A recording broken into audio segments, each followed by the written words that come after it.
With minimal efforts, you can turn banana peels, cucumber peels, onion peels, apple cores and a lot more into gold. I am Chetna Bhalla from GetMyHarvest and I'm here to share my composting journey with all of you.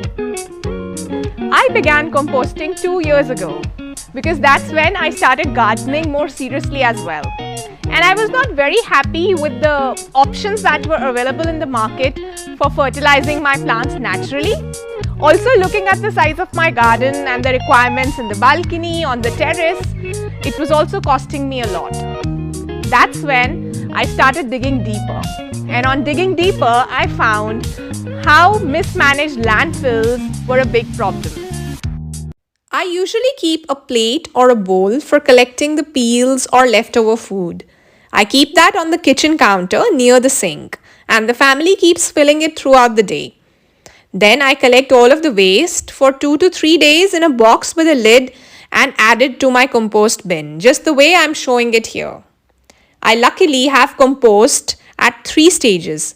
This one here is stage 1. The process has not begun.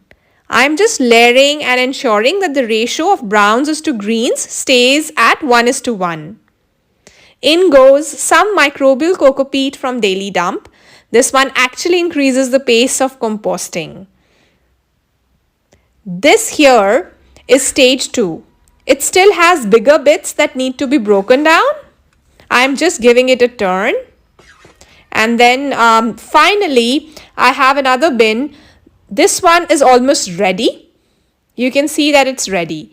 I'm keeping the composters in one of my balconies. Believe me, your compost cannot smell bad if you're ensuring that you're not dumping the waste, but layering it properly.